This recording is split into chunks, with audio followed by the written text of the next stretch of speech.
É com muita satisfação que recebi o convite do governador para exercer a função de líder do governo nesse período importante da transição. E numa conversa com o governador, acompanhado do presidente dessa casa, Eric Musso,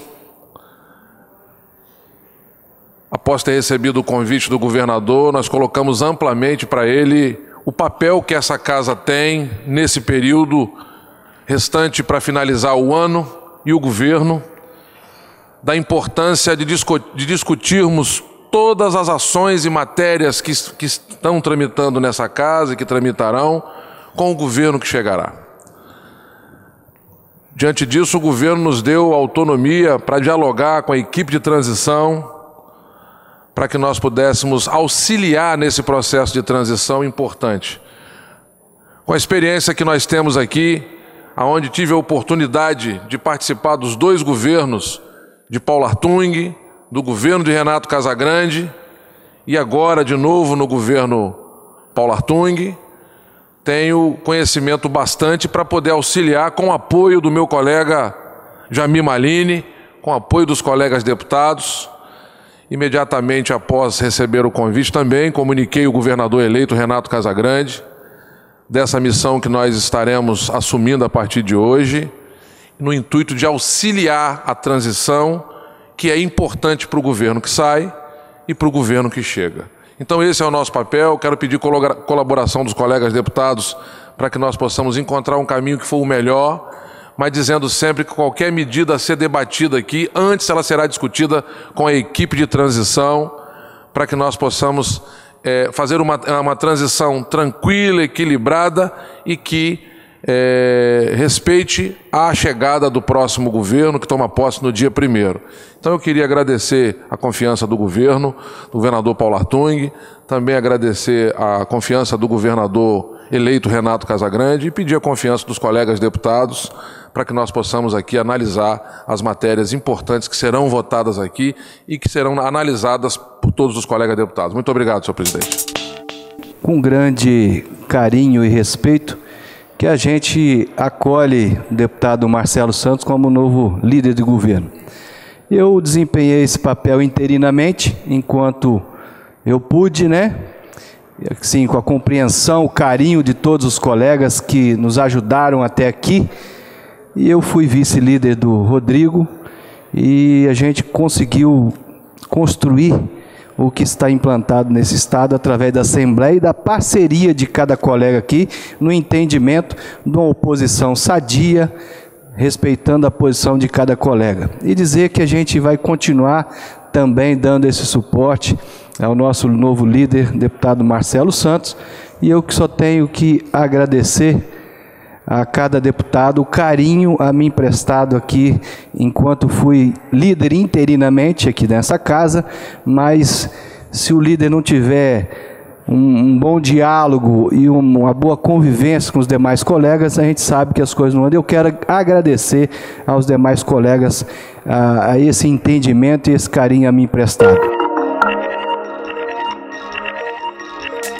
Nós temos que ter cautela e reconhecer que nós estamos na transição de um governo. Está terminando o governo do governador Paulo Artung e estamos na iminência de começar um novo governo do governador eleito Renato Casagrande. E eu gostaria de pedir ao plenário, com bastante humildade, que nós pudéssemos ter a mesma consideração que a Assembleia teve na transição de Casagrande para Paulo Artung. Da mesma forma que ele visitou a Assembleia, o futuro governador visitou a Assembleia, aliás, ontem visitou todos os poderes, o Ministério Público, o Tribunal de Contas, o Tribunal de Justiça, num gesto de humildade e pedindo aquilo que esse parlamento, graças a Deus, tem de sobra, equilíbrio. Que todas as matérias, presidente Eric, que nós viermos a votar, que nós possamos ter cautela, não tem necessidade de votar atropelado em regime de urgência, são assuntos complexos. Nós estamos vendo aí, eu assisti a prestação de contas ontem do secretário da Fazenda, Bruno Funchal. Fiz questão de assistir e parabenizei o deputado Dari Pagong. É um secretário que tem meu respeito, Bruno Funchal. Uma excelente pessoa, um excelente caráter, competente, da academia, professor. mestre, mas quem dá as cartas é o governador do estado, Paulo Artung. E aí nós assistimos o secretário dizer que vai pegar 4 hospitais e vai terceirizar a gestão. Quanto custa isso? Então, eu estou aqui defendendo igualdade de direitos. Eu já defendo até um orçamento substitutivo, deputado Dari Pagung. Não votamos esse orçamento, acolhemos as emendas dos deputados e não vamos votar esse orçamento. Sabemos que o governo vindouro pode administrar com 1/10 do ano anterior, ou vamos fazer uma coxa de retalhos. Porque quem viu a explanação do secretário da Fazenda aqui, entendeu que o governador futuro não pode dar 1% de aumento para ninguém. Que ele não pode aumentar nada de despesa, porque não tem como fazer isso. E existe gente falando que vai ter que dar 10% para a polícia, vai ter que dar não sei o quê, eu não sei de onde vai sair esse dinheiro.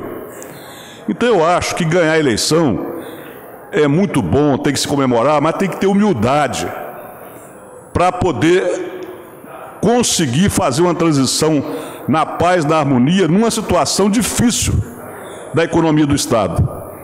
Porque se nós ficarmos aqui puxando briga e puxando desavença, o maior e único prejudicado nisso é o governador Casagrande, que precisa ter o apoio da Assembleia para não fazer besteira, para não dificultar a sua história administrativa no próximo 4 anos.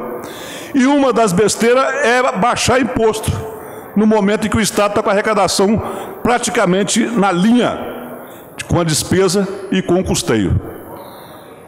Eu pretendo propor ao plenário que, se for cabível, que seja usado o bom senso. Inclusive, já fiz esse pedido ao presidente da mesa, para não se botar o orçamento em discussão e nem em votação, e esperar que o governador Casagrande assuma o governo para que ele faça o substitutivo, adequando o orçamento à realidade, para que ele possa governar com tranquilidade. Porque desse orçamento que está aqui, que é feito dentro do critério que se coloca diante da arrecadação e despesa, é possível que se caiba ainda uma modificação, porque eu acho que esse orçamento que está aqui com 4% de aumento, ele é inexequível. Ele não terá condições de ser executado com 4%. E tem gente falando em 10% de aumento. Então nós não podemos fugir da realidade do Estado financeiro, do Estado econômico, para a realidade das brigas políticas. O deputado aqui ele tem que ser coerente, tem que ter coerência, até mesmo para não prejudicar ao Estado. Esse orçamento que é aprovado em novembro, dezembro, como tem uma transição, o governo vai ser outro, eu não vou votar esse projeto. Não precisa ninguém me pedir. Eu não vou votar esse projeto. Nós temos que votar o projeto de acordo com o sentimento e o entendimento de quem vai administrar o Estado. Isso foi feito. E eu não posso ter aqui duplicidade. Isso foi feito no governo do Paulo Artung. Ou seja, votamos posteriormente, quando o governador já estava, de fato e de direito, governando. Então, quem sabe a quintura do fogo é a panela. Quem sabe do que vai acontecer a partir de 1º de janeiro é quem vai entrar. Não é o governo que está saindo. Respeito, mas nós temos que ser coerentes. Coerência é ser justo. Ser justo. Eu fui um dos precursores daquela batalha que tinha um monte de gente querendo aprovar e nós fomos do lado do governo em função de que ele que ia governar. Agora é a mesma coisa. Não pode ter dois pesos e duas medidas. O orçamento, para ser aprovado, tem que ter uma coisa óbvia. Tem que ter o crivo o pensamento, o sentimento, o raciocínio daqueles que vão governar.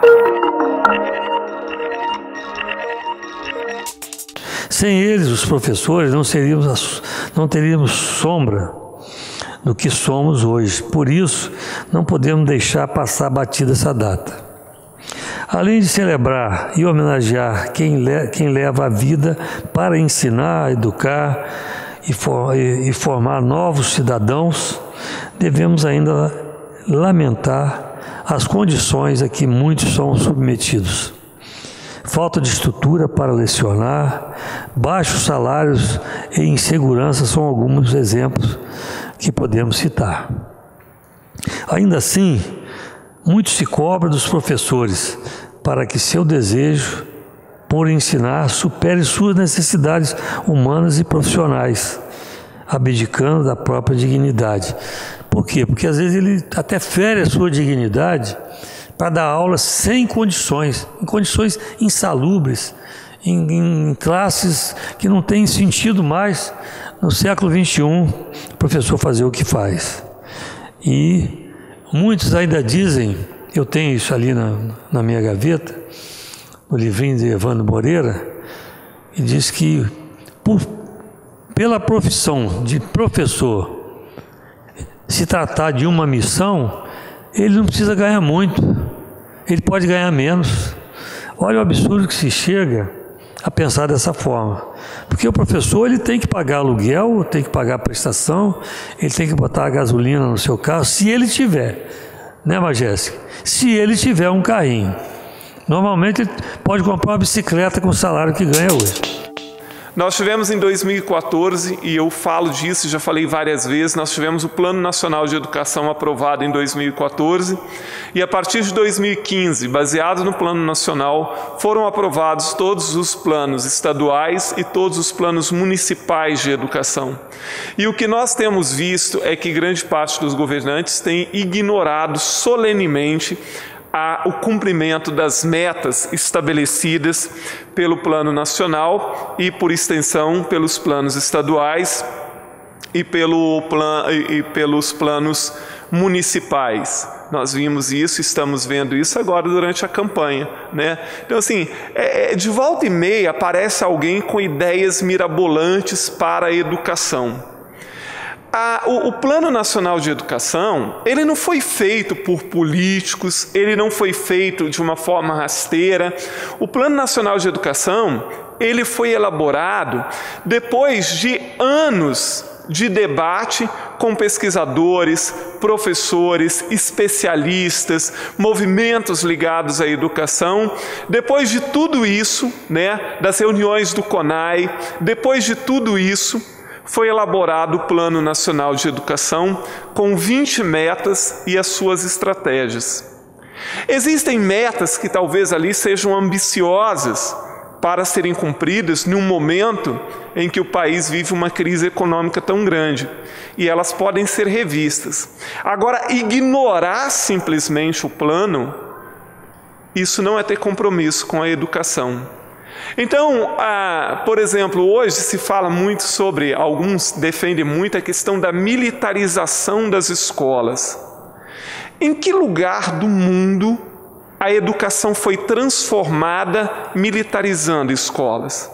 Um único exemplo das nações que revolucionaram a sua história através da educação, seja o Japão, seja a Coreia, seja a Alemanha, seja a Bélgica, a Dinamarca, a Suécia, os Estados Unidos ou o Canadá, onde um único exemplo, que foi isso que resolveu o problema educacional. Então, assim, nós precisamos de mais seriedade nesse debate. E o debate educacional precisa ser feito com quem entende de educação. Educação não é achismo. Educação ou planos ou projetos educacionais, políticas educacionais, não se faz por opinião, não se faz de forma opinativa. Se faz com quem entende de educação. E aqueles que entendem de educação, deputado Dr. Hermes, são os que menos opinam em políticas educacionais no Brasil. Como eu volto a dizer, o Plano Nacional de Educação, este sim, ele foi feito, ele foi escrito, ele foi debatido exaustivamente por quem entende de educação. E depois de 4 anos tramitando no Congresso Nacional, ele foi aprovado em 2014. E hoje as pessoas simplesmente, os governantes estão dando de ombros para o Plano Nacional de Educação. Quero registrar aqui no meu respeito a minha esperança, o meu sonho de que esse país possa valorizar o professor. Eu sou filho de professora. Nós sabemos que a educação transforma as pessoas e as pessoas transformam o mundo. Nós sabemos que os países que investiram na educação com propriedade colheram frutos em menos de uma década. Está aí a Coreia do Sul como um exemplo para o mundo. E nós sonhamos com um Brasil onde todas as crianças estejam nas escolas. Nós temos uma meta a cumprir, existe um plano nacional de educação. E nós sabemos que até 2025, os municípios terão que cumprir a meta de colocar 50% das crianças estudando em tempo integral. É criança o dia inteiro na escola. Muitos ajustes precisam ser feitos. E aí a gente vai para o novo Pacto Federativo, um debate que a gente precisa fazer também. O governo federal fica com dinheiro, não manda nada para os municípios hoje, os municípios à míngua. Mas eu quero aqui render minhas homenagens aos professores, homens e mulheres que nasceram com um dom de ensinar. Muito obrigado aos professores do Estado, aos professores dos municípios. Muito obrigado aos nossos psicopedagogos, aos nossos pedagogos. Muito obrigado aos professores do Brasil. E eu sonho com um dia que essa nação vai valorizar e respeitar os professores conforme eles merecem. Que o professor terá um salário digno, como merece ter. Que as crianças possam estudar em escolas dignas, como elas merecem ter. E que nós possamos, então, comemorar e colher os frutos disso. Mas, para isso, é preciso a valorização. A você, professor, a você, professora, todo o meu carinho, todo o meu respeito, toda a minha consideração. Quanto que é difícil a vida do professor, pela dedicação, pela vocação que tem, pela dedicação que tem, e muitas vezes não compreendido, vivendo um momento tão difícil dentro das salas de aula. E precisamos nos ater da responsabilidade de trazer para as nossas vidas o respeito. Sem respeito não se faz construção de uma sociedade que seja organizada, de uma sociedade que seja proba, de uma sociedade ética, de uma sociedade que entenda que construção tem que ser coletiva. Se nós não tivermos respeito pelo nosso próximo, se nós não tivermos amor pelo que fazemos e também pelas pessoas que compõem o nosso entorno, nós não estaremos fazendo de fato e efetivamente aquilo que nós nos propomos, não só na vida pública, mas enquanto seres humanos e estando aqui nesse mundo, que é justamente da gente fazer essa construção de uma sociedade melhor, mais justa, igualitária. Eu quero homenagear aqui aos professores e professoras que nós sempre falamos de alto e bom som, que é um pai e uma mãe que as crianças têm no colégio e que nunca são reconhecidos e que ganham realmente o pior salário como funcionários públicos. E mesmo ganhando um péssimo salário, lutam e relutam para levar a educação, o amor, o carinho às crianças nos colégios municipais ou particulares. Se nós hoje aqui queremos render uma grande homenagem, uma homenagem de coração, são aos professores do Espírito Santo. Deixo aqui gravado uma oração de reconhecimento, de grandeza, porque os professores e as professoras, eu me lembro ainda, quando criança, era a segunda mãe, o segundo pai numa escola. Então, recebam com carinho o meu afeto, a minha amizade, o meu agradecimento e o meu reconhecimento. Quem sabe que um dia serão valorizados. Algum dia realmente o professor e a professora serão tratados em todos os momentos da vida pública, não só na véspera de eleições, que são muito lembrados nessa época, para que possam realmente fazer justiça a essa classe sofredora. Aqui no Brasil, a questão da tecnologia, da pesquisa, é uma questão complicada, porque o investimento em educação é baixíssimo. Então, nós não conseguimos formar muitos pesquisadores, falta a iniciação científica, que deveria ser dada desde do fundamental, do médio, mas as escolas as escolas da educação básica muitas vezes mal conseguem ensinar os alunos a ler e escrever. Mas nós temos, obviamente, pesquisadores e nós temos esforços nas universidades de inovação, de pesquisa. E aqui na Universidade Federal do Espírito Santo, o projeto Solares é um projeto formado por alunos das diversas engenharias, da engenharia civil, elétrica, mecânica. E no ano passado eles desenvolveram, então, um projeto de um barco movido a energia solar. Recentemente participaram, então, de uma competição em nível nacional, que é o Desafio Solar Brasil, e ficaram em primeiro lugar. Nossos parabéns, nosso reconhecimento ao esforço desses alunos que vieram aqui à Assembleia, estiveram no gabinete, não só no meu, mas de outros deputados também. Mas esse grupo, em grande parte, conseguiu desenvolver isso muito mais por esforço próprio, buscando recurso por conta própria, do que financiamento da própria universidade, ou do governo federal, ou do governo estadual. E eles têm agora um novo projeto que eles querem tirar do papel. O projeto deles é muito interessante, de cunho social. É um projeto de um quiosque solar, onde as pessoas poderiam recarregar as suas baterias, os seus celulares, por exemplo, ou outros aparelhos. E então, isso poderia ser instalado, por exemplo, numa praça de grande fluxo, ou então, por exemplo, na praia de Camburi, ou enfim, qualquer desses lugares. Mas sem recursos, esses meninos não vão conseguir tirar esse projeto do papel. E é realmente um projeto muito importante. E eles fizeram uma vaquinha virtual. E eles precisam arrecadar nos próximos 9 dias, eles precisam arrecadar pelo menos R$9.000. Ou melhor, eles precisam arrecadar pelo menos R$6.000 nos próximos 9 dias, senão eles vão perder aquilo que já arrecadaram. Então eu faço aqui, tanto aqueles que nos ouvem pela TV Assembleia, nos assistem pela TV Assembleia, quanto aos deputados que estão aqui presentes hoje, que procurem o projeto Solares nas redes sociais, no Instagram, por exemplo, procure a vaquinha virtual deles e faça a sua contribuição. É muito importante que a gente incentive a pesquisa.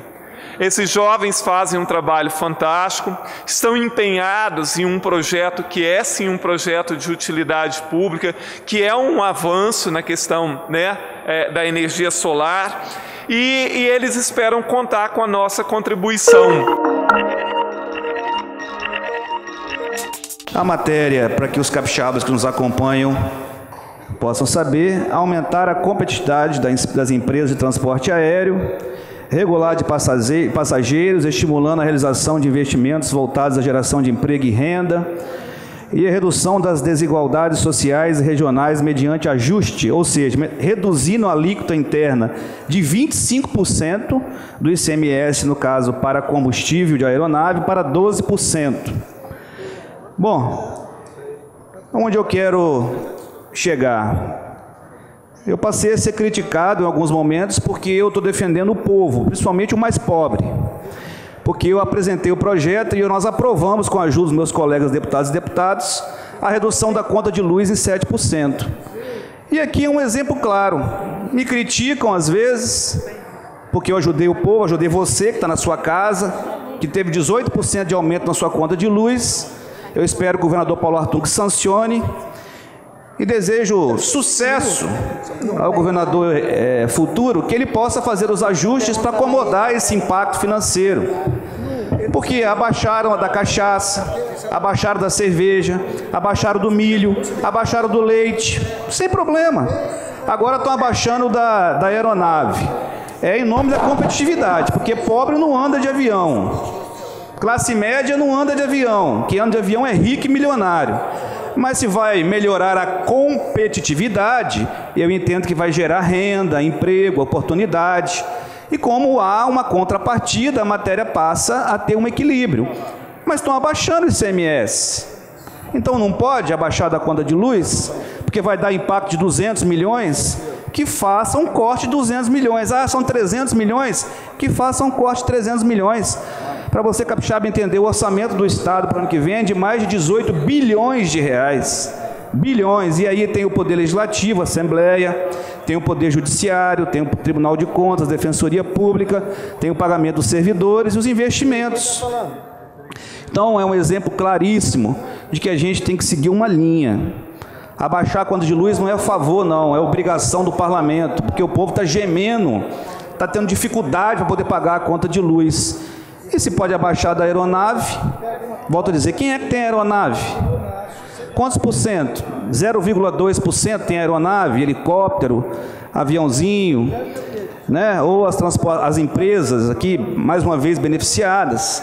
Mas, todavia, entretanto, porém, contudo, já que vai gerar mais oportunidade, e eu volto a dizer, a oportunidade pode gerar renda, eu espero que isso aconteça, ela se justifica a matéria. Que essa conversa dele aqui, de que quem tem avião é rico, que pobre não tem energia, é uma conversa que não combina com a realidade. Primeiro, que a questão da energia, os deputados votaram a favor, embora seja uma matéria que teria que ser enviada pelo Poder Executivo. E essa matéria baixa a receita do Estado. E essa matéria que nós estamos votando aqui, ela aumenta a receita do Estado. Então não é verdade que o governo está beneficiando o rico e prejudicando o pobre. O projeto que ele defendeu aqui, que todos os deputados, em consideração a ele, ao período em que ele era Bruno Paes e Amor, votou a favor, é o projeto que reduziria o ICMS de energia elétrica, que é o sonho da população e o sonho dos deputados, porque foi aprovado por unanimidade.